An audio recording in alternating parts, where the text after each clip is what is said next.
A courier delivered me my wife's second wedding ring, and the engraving wasn't my name.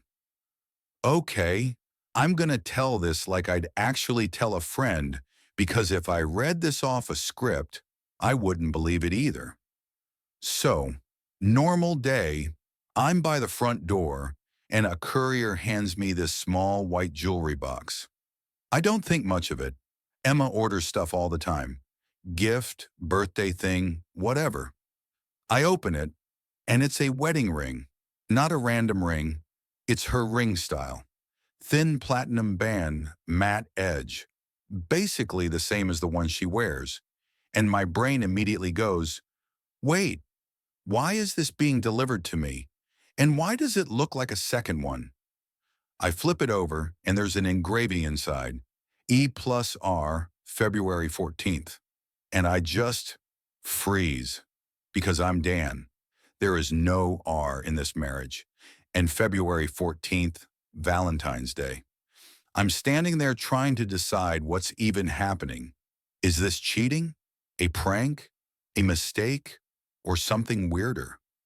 And right on cue, Emma texts me, "Don't wait up for dinner. Late meeting. Love you." That text honestly hit me harder than the ring because it was so normal. Like nothing was wrong anywhere in the universe. I do the thing I always swore I'd never do.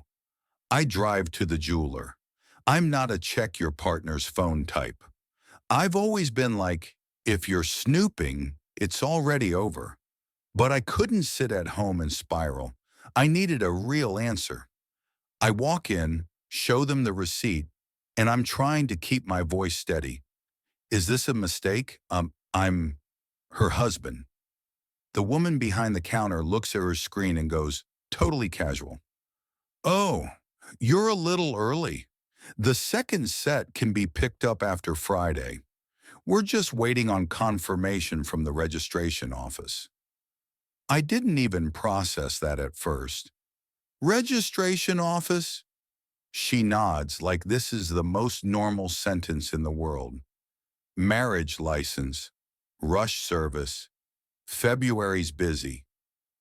And my stomach just drops. I ask, under whose name? She checks and says, Emma H. and Ryan B.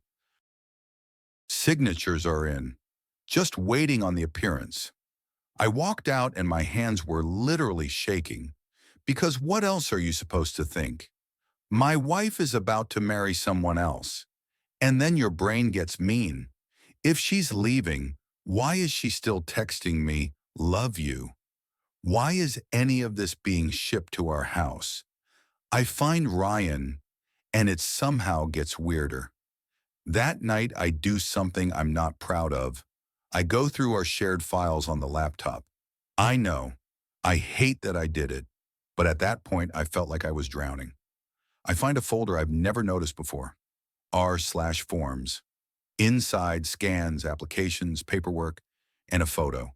It's Emma and Ryan. And I'm like, okay, there he is. Except Ryan is a woman. Short hair, sharp features, confident smile. And one of the documents is signed RB, attorney. So my first simple theory, she's leaving me for a guy, just collapses. Because people having an affair don't usually organize it in a folder called Forms with a lawyer. The next day, Emma comes home late, totally normal, kisses me on the cheek, takes off her coat, like nothing's happening. I say, who is Ryan? She freezes, just for a second. But it was the kind of second where you can tell, I hit the right nerve. She doesn't go, what are you talking about? She doesn't act confused. She just says, shit. And then, Dan, please don't panic. This could wreck everything. It's not cheating. And somehow that didn't make me feel better.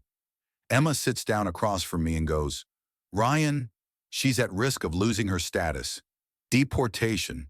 She asked me for help. It's a paper marriage. Nothing physical. Nothing like that. I just stare at her, and then she adds, like she's ripping off a bandage, I didn't ask you because I was scared. And also, Dan, we're not actually married, legally. I honestly thought I misheard her. What do you mean we're not married? She pulls up an email. Official cold, one sentence.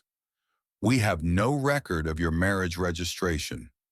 Turns out the person who officiated our wedding, this certified officiant, had their license revoked. So we had the ceremony, the photos, the vows, the whole thing. And on paper, it basically never happened. And that hit me in a completely different way, because cheating is at least a story you understand. This was like, so what were we for 6 years?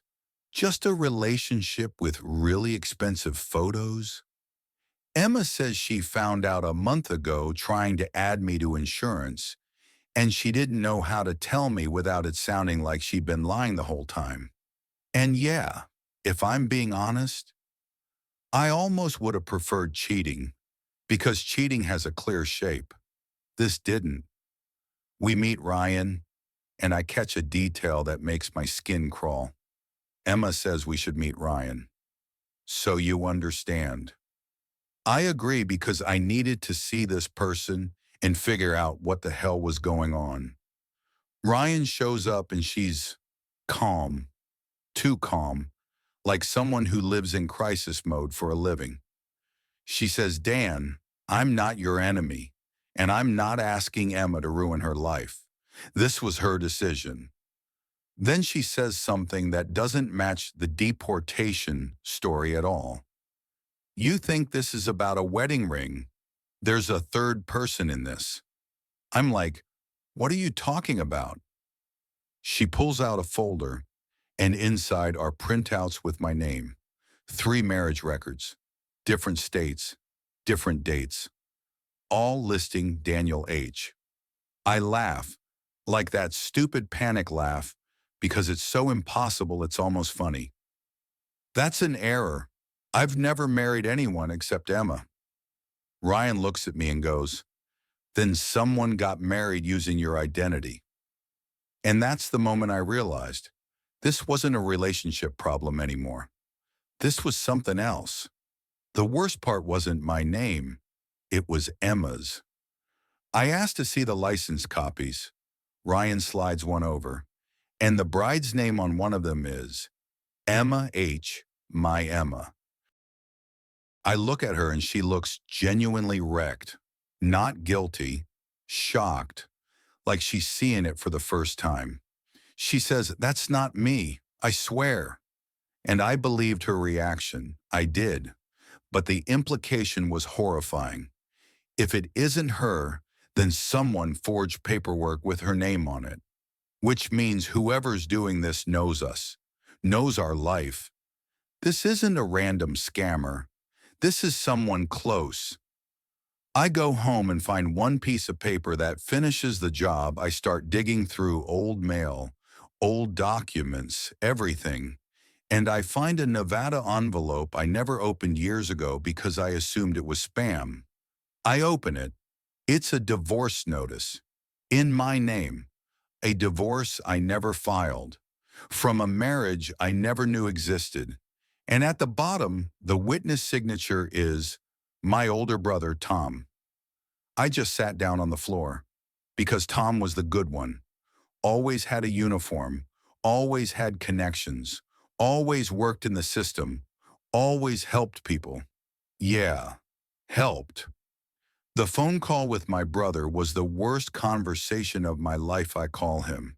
He answers too fast, like he's been waiting. I keep my voice quiet because if I start yelling, I won't be able to stop. Tom, why is my name on 3 marriages? Long pause, and he says, because you're clean, good credit, no red flags. I needed it. For what?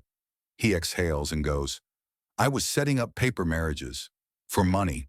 Sometimes for status, sometimes for other things. I was going to stop. I ask, and Emma? And then he drops the thing that made me feel sick. Ryan isn't Emma's childhood friend. Ryan is a lawyer who helps build cases against guys like me. Emma started digging, and you two set a trap. So the whole marriage plan wasn't to save Ryan from deportation. It was a hook to force Tom to make a move. And I wasn't just a husband in this story. I was bait. And honestly, the worst part wasn't even my brother. The worst part was realizing Emma knew enough to involve me, but not enough to just tell me straight. How it ended Friday comes. We actually go to the registration office. Me, Emma, Ryan. Not to get married, to wait. Tom shows up in uniform, smiling like he's in control, like he's untouchable. Ryan flashes her credentials. Two people approach from behind. They take him. I thought I'd feel relief.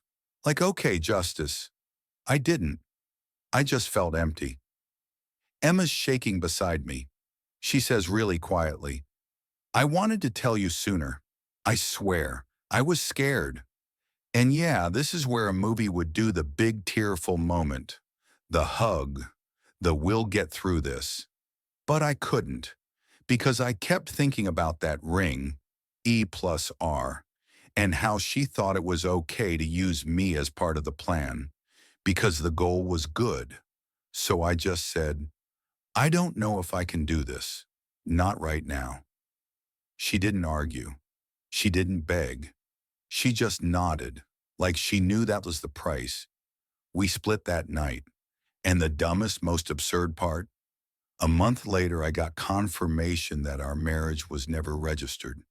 So we didn't even technically divorce. We just stopped being us. I didn't throw the ring away. It's still in a drawer. And sometimes I see it and I think, the weirdest part isn't that my brother turned out to be running scams. It's that the person I trusted most decided it was better to use me than to protect me. That's it. That's the